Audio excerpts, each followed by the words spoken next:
Hello student, आशा करते हैं आप सभी की प्रिपरेशन काफी अच्छी चल रही है और आप सभी बच्चे सुपर एक्साइटेड हैं अपनी कॉलेज जर्नी को लेके।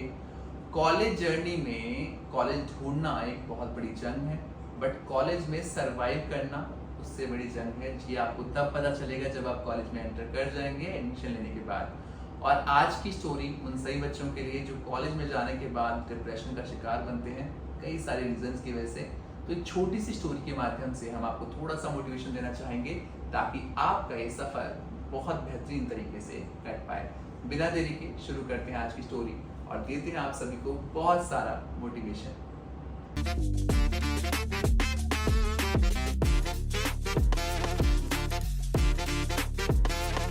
तो आज की स्टोरी में हम बात करने वाले हैं उन सभी बच्चों के बारे में जिन्होंने कहीं ना कहीं कॉलेज की तलाश तो कर ली है और कॉलेज का सफर अब शुरू करने वाले हैं।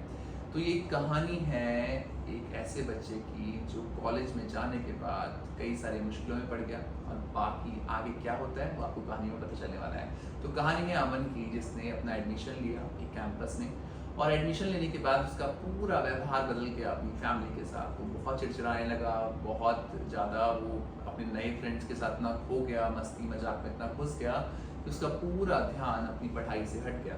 और जैसे ही उसके परिवार में उसे कोई टोकता तो सीधे बोलता कि आपको कुछ नहीं पता है, मेरा नया कॉलेज शुरू हुआ है, मेरा नया सर्किल है और मेरी लाइफ चेंज हो रही है, तो आपको अब बीच में बोलने की ज़रूरत नहीं है। पेरेंट्स और उसके भाई बहन इस बात से परेशान थे, बट अमन को ये सब चीज़ें फील नहीं हो रही थी। वो पढ़ाई में बहुत ही अच्छा विद्यार्थी था, बहुत ही अच्छे स्कोर्स थे उसके हमेशा से, बट जैसे ही वो अपने कैंपस में गया, उसका कैंपस गया, वो मैनेजमेंट प्रोग्राम करने गया, उसका व्यवहार दिन प्रतिदिन बदलने लगा। जैसे ही उसके पेरेंट्स बोलते हैं कि अमन आप पढ़ने में बहुत अच्छे हो, आपको अपनी पढ़ाई पर फोकस करना चाहिए, आपको अच्छे नंबर लेके आने चाहिए, अच्छे से पढ़ के आपको हर जो भी आपकी परीक्षा हो उसमें उत्तीर्ण अच्छे नंबर लेके आने चाहिए। अमन इन सब चीज़ों को झुकलाने लगा, अपने पेरेंट्स की बात को ध्यान नहीं देता था उन सब चीज़ों के ऊपर। और जब उसका पहले सेमेस्टर का रिजल्ट आया तो वो उसने चखा जो उसने कभी नहीं चखा था, वो फेल हो गया। और जैसे ही वो फेल हुआ उसने पहली बार हार को चखा और उसने अपने कमरे से निकलना बंद कर दिया। वही अमन जो बहुत याद चाहता था, अपने प्रीवियस कॉलेज में उसका रिकॉर्ड बहुत अच्छा था, स्कूलिंग बहुत अच्छी थी, बट क्योंकि पोस्ट ग्रेड में उसका सर्कल इतना अच्छा नहीं था, उसकी शुरू में जो जितनी भी उसकी मेहनत थी उतनी मजबूत नहीं थी, जिसके चलते उसे हार का सामना करना पड़ा और इसी कारणवश उसका सारा मोटिवेशन खत्म हो गया।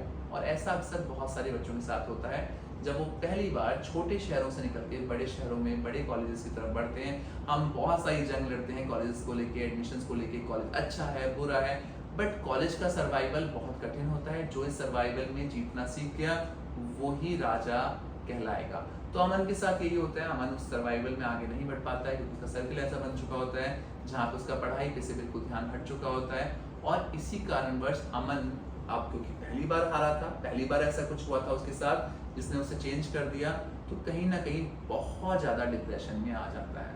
वो अपने कमरे से भी बाहर निकलना बंद कर देता है और ये परिवार देख रहा होता है ना, परिवार समझ रहा होता है अमन को कि यार ऐसा हो रहा है, अब तो ये बाहर भी नहीं निकल रहा है क्योंकि उसको पहली बार हार मिली होती है, पहली बार वो फेल हुआ होता है। तो ऐसे में उसके पिताजी उसके प्रीवियस जो कॉलेज के प्रिंसिपल होते हैं उनसे बात करते हैं क्योंकि अमन टॉपर था। सभी कॉलेजेस के अंदर जितने भी टीचर्स होते हैं उनके चहेता बच्चा होता है जो टॉपर होता है, उनको बताता है पूरी बात कि अमन के साथ ये हुआ है नए कैंपस में। और इसी बात से परेशान होकर जो उसके टीचर होते हैं एक तरकीब निकालते हैं, उसको अमन को घर बुलाते हैं, अमन को इनवाइट करते हैं बर्थडे में, कहते हैं कि मेरा बर्थडे है, अमन को ज़रूर भेजना है आपको और अमन को आके मुझसे मिलना है। अमन क्योंकि टीचर से प्यार करता है, क्योंकि उनको लगता है कि यार मेरे जो गुरु थे पुराने वो बहुत अच्छे थे, उनके से मैंने बहुत अच्छा चीज़ कुछ किया, इसलिए अमन आने के लिए हाँ कर देता है। वैसे वो कहीं जाना है उसको पसंद नहीं होता है, बट उस टाइम पे वो हाँ कर देता है। जब वो हाँ कर देता है, सर्दियों की रात होती है, टीचर उसका वेट कर रहे होते हैं और जैसे ही वो वहाँ पहुँचता है वो देखता है सभी लोग बाहर बैठे हैं, हाथ सेक रहे हैं और जिन सर से मिलने आते हैं उनका बर्थडे होता है। तो देखता है कि सर हाथ सेक रहे हैं, सर्दी का दिन होता है, सभी लोग बात कर रहे होते हैं और अमन भी बैठ के अपनी बात करना शुरू कर देता है। अमन से पूछते हैं कैसे चल रहा है कॉलेज, क्या चल रहा है आपकी पढ़ाई में, क्या हो रहा है। तो ये डिस्कशन चल ही रहा होता है। तुरंत जो टीचर होते हैं, जो अमन का जो ये प्रिय टीचर हैं, वो जो आग जल रही होती है उसमें से जो लट्ठा होता है जो बिल्कुल जल के कोयला बनने वाला होता है ना, उसको तुरंत निकाल के नीचे फेंक देते हैं। जैसे ही वो फेंकते हैं अमन बोलता है कि क्या कर रहे हैं आप, इतनी अच्छी आग लग चुकी थी, इतना अच्छा हम हाथ सेक रहे थे, आपने तुरंत इसको निकाल के फेंक दिया। अब इसे दोबारा कैसे चलाएंगे? और क्योंकि सर्दियों के दिन थे और बहुत अच्छा एक एटमॉस्फेयर बना हुआ था, वो झुकला के ये बात बोलता है, टीचर बोलता है कि आप ये जो आग मैंने बाहर फेंकी है ना, ये आप दोबारा अंगीठी में डाल दो। और अमन ऐसा ही करता है, टीचर की बात हर कोई मानता है ना, हम भी अपने गुरु की बात हमेशा मानते हैं। अमन सेम चीज रिपीट करता है, जैसे ही वो डालता है उस आग में, उस कोयले को, उस लकड़ी के टुकड़े को, वो आग में दोबारा जलना शुरू कर देती है। तो यहाँ टीचर समझाते हैं कि अमन ये तुम्हारी जिंदगी है, तुम ऐसे ही आग की तरह जल रहे थे, तुम इतना अच्छा कर रहे थे लाइफ में, जैसे ही तुम गलत संगति में पड़े, जैसे ही तुम गलत लोगों के संपर्क में आए, जैसे ही तुमने अपनी गलत आदतें बनाई कैंपस के अंदर, वैसे ही तुम बुझना शुरू हो गए। यही लकड़ी के साथ यही हुआ ना, जैसे ही बाहर फेंका वो बुझना शुरू हो गई। बट जैसे ही उसको सही इंसान के द्वारा अंदर डाला गया, वो दोबारा धधकने लग गई और उसने अपनी रोशनी से, अपनी गर्मी से सभी लोगों को प्रभावित करना शुरू किया। तो ये हम सबके साथ होता है, जब हमारा एनवायरनमेंट चेंज हो जाता है, जब हमारी चीज़ें चेंज होती हैं, तो कहीं ना कहीं हम सभी की ज़िंदगी में ऐसे पड़ाव आते हैं।